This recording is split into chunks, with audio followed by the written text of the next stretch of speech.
ښه دا زموږ دا دغه په داسې مهم وخت باندې دا ویډیو قطع شوله چې ډېر په یو عجب حالت کې قطع شول، نه پوهېږم چې ولې.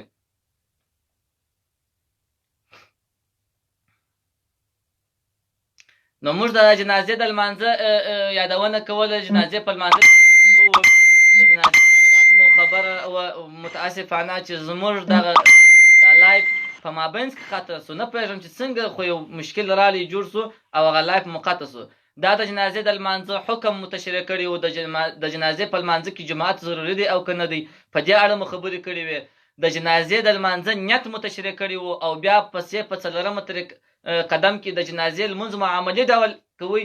هغه دا و چې هغه ویډیو مو قطع سوله او هغه پروګرام په مابینځ بند سو. ډېر ملګري را سره وه، نو ښه دی چې دا ملګري نور راسي دغه ته راسي را سره یو ځای سي، بیا به دا خبره بیا را شروع کړو د خیره سره چې د جنازې د لمانځه حکم بیان شوی دی په بله ویډیو کې و. متاسفانه چې هغه مو ثبت لا نه کړله. داسې یو پیښه وسوله چې دا نه پوهېږم چې نو څنګه ملګري به نو هم راسي قرار. الله دې دوی راولي په خیر. ابو جعفر صاحب رالی. ښه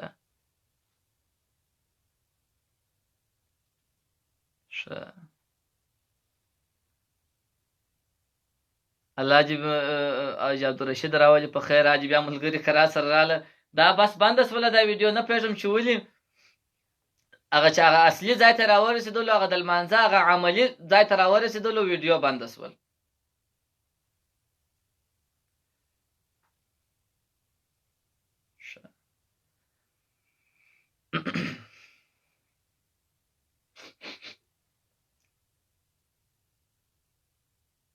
مننه ستاسو ټولو سره. الله جل وعلا شانه مو ایمانونو سلامت که. الله جل وعلا شانه دې خیر درکړي زما ټولو ملګرو دوستانو ته، ټولو مسلمانانو ته چې د جنازې د لمانځه اړوند دغه را روانه وه، هغه پروګرام را روان و.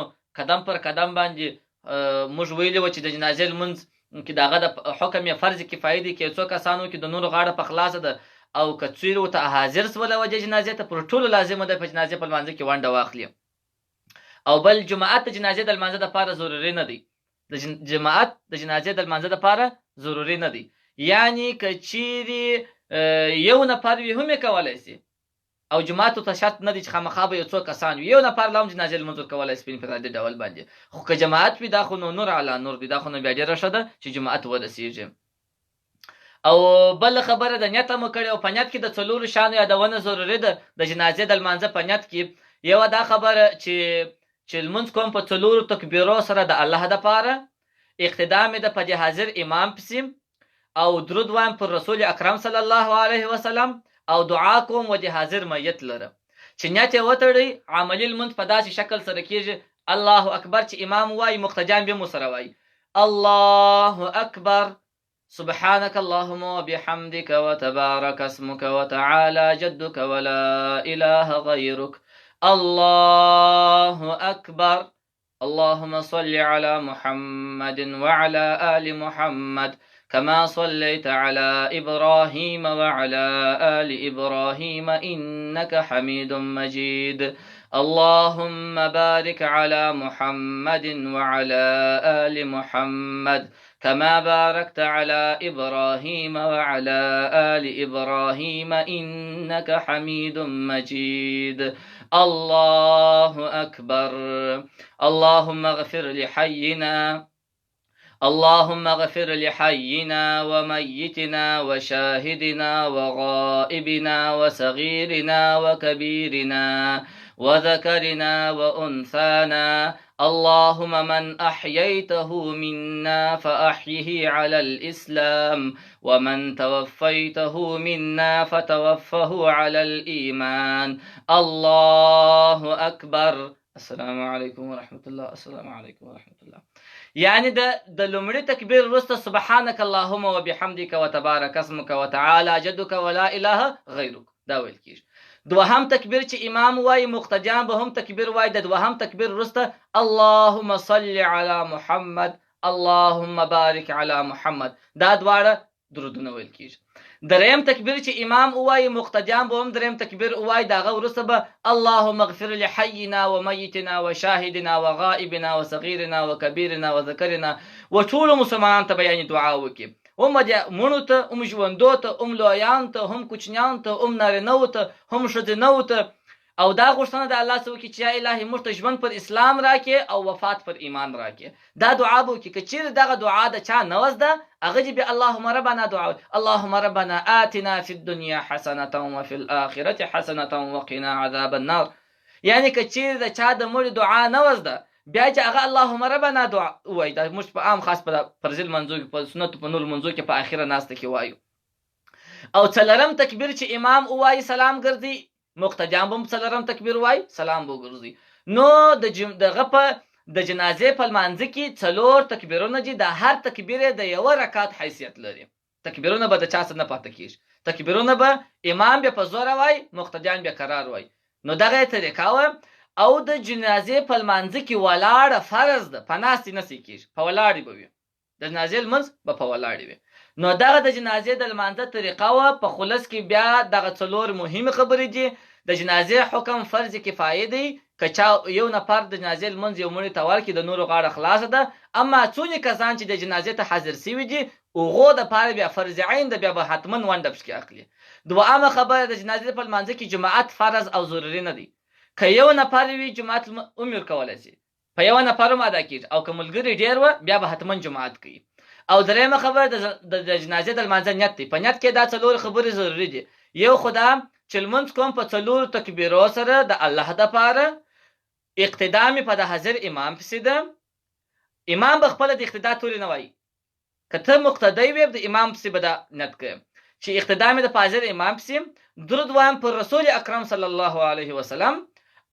او کوم د حاضر میت لره چې نیت وکړي، نو امام الله اکبر وایي. د الله اکبر وروسته سبحانک اللهم ویل کېږي. د دوهم الله اکبر وروسته اللهم صل اللهم بارک ویل کېږي. تر درېیم الله اکبر وروسته د مړي دعا ویل کېږي. اللهم اغفر لحینا ومیتنا وشاهدنا وغائبنا وصغیرنا وکبیرنا وذکرنا وانثانا.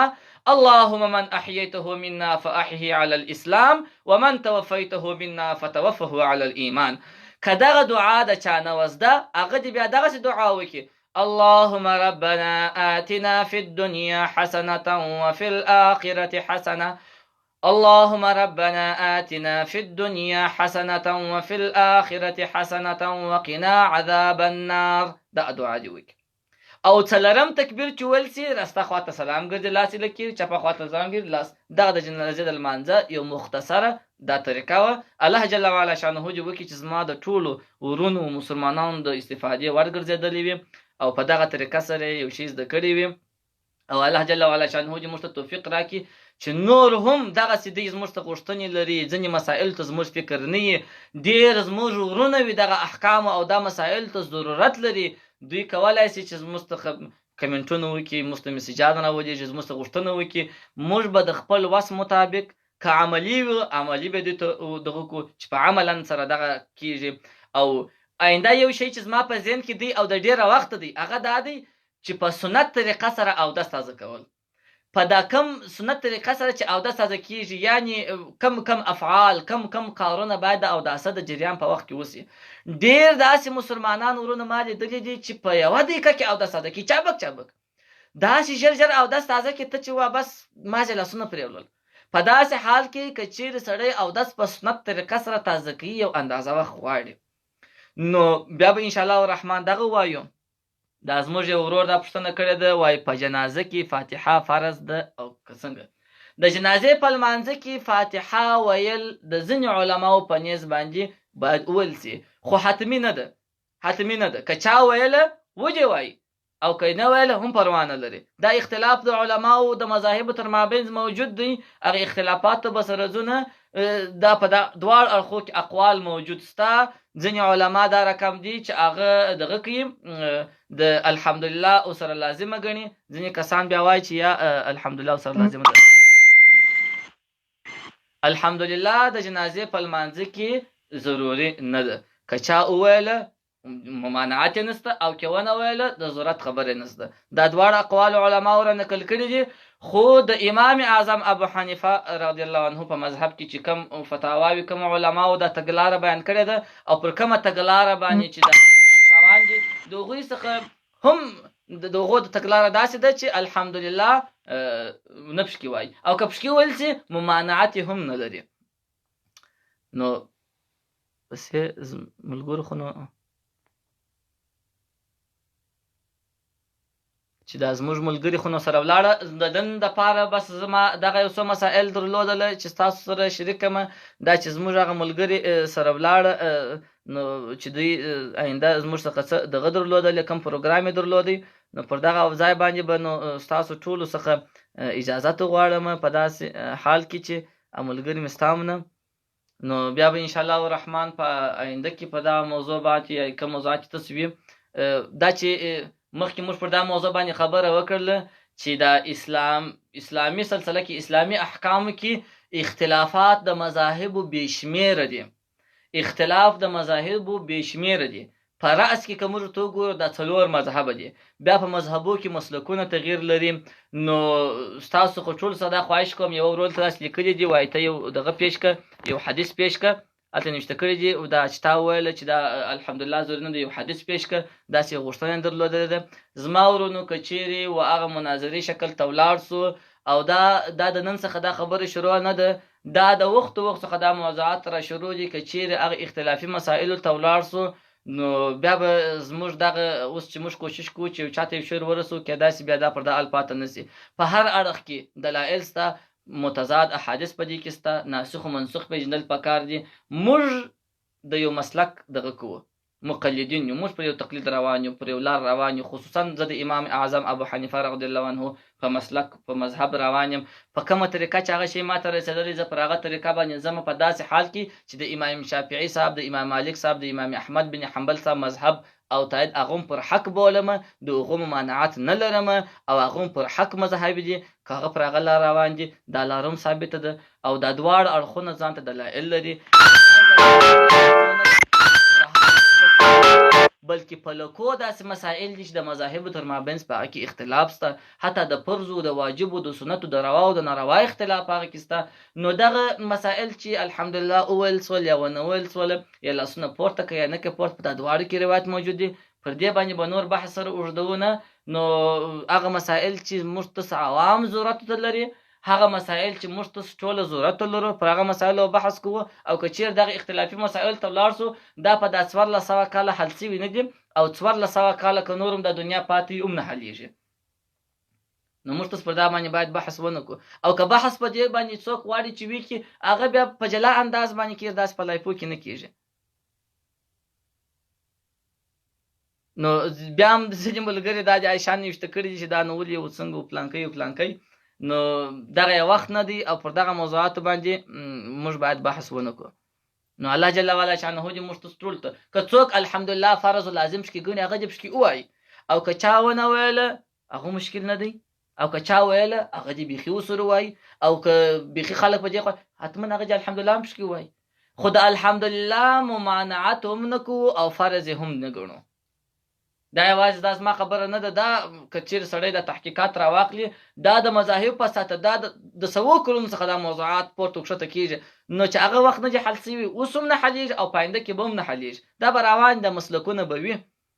نو پر دغه ځای باندې د ټولو ملګرو څخه خدای پاماني غواړم.